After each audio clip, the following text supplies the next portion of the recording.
Imagine you're about to replace your car. Fuel prices have been unpredictable. Maintenance costs keep creeping up. And everywhere you look, people are debating electric cars, hybrids, and even solar-powered vehicles. The big question isn't which one is trendier. The real question is simple. Which one actually saves the most money in the United States? Not just at purchase, not just at the gas pump, but over 5 years, maybe even 10. Let's break this down clearly, realistically, and without hype. In today's US market, no gasoline, no oil changes, just plug in and drive. Major manufacturers in the US market include Tesla, Ford Motor Company, and Hyundai Motor Company. Hybrid vehicles combine a gasoline engine with an electric motor. They don't need to be plugged in unless they are plug-in hybrids. Popular hybrid models are sold by Toyota and Honda. Solar cars are still rare, but companies like Aptera Motors are developing vehicles with built-in solar panels that can generate some driving range directly from sunlight. Now let's talk numbers. First, upfront cost. In the US, the average price of a new hybrid SUV or sedan is around $28,000 to $32,000. A comparable fully electric vehicle typically ranges from $35,000 to $45,000 before incentives. Solar-assisted vehicles, because they are produced in low volume, can exceed $40,000.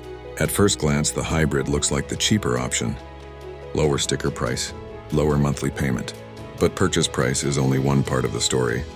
Next comes fuel. Hybrid batteries are smaller and cheaper to replace, usually between $2,000 and $4,000 if needed. They also tend to last many years, often over 100,000 miles.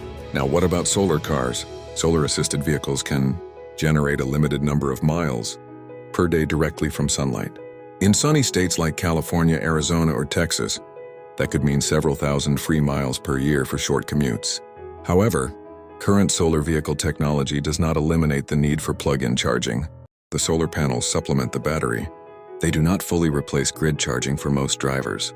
Additionally, because production volumes are low and technology is still evolving, upfront costs remain high for most US drivers today. Solar vehicles are innovative, but not yet the lowest cost option. Depreciation also matters. Hybrid vehicles have a long track record in the American market and stable resale values. Electric vehicle resale values have improved significantly over the past decade, especially for well-known brands. As EV adoption grows nationwide, resale markets are becoming more predictable. Solar vehicles, due to their limited numbers, have less historical data on resale performance. So what's the final comparison over 5 years? In many US scenarios without incentives, hybrids may cost slightly less upfront and remain competitive in total cost. With federal and state incentives included, electric vehicles often become equal to or cheaper than hybrids over 5 years. Over longer ownership periods, such as 8 to 10 years, EVs generally provide greater savings due to continued fuel and maintenance advantages. Solar vehicles, while promising for the future, are currently more of a niche technology than a proven money-saving solution.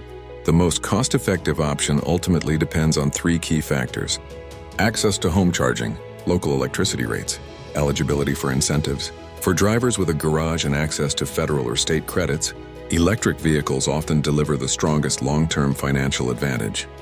For drivers without charging access or those who prefer traditional refueling convenience, hybrids remain a reliable and cost-effective middle ground. Solar vehicles represent an exciting glimpse into the future, but for most Americans today, they are not yet the clear financial winner. The transportation landscape in the United States is evolving rapidly. Gasoline vehicles dominated for decades. Hybrids introduced efficiency.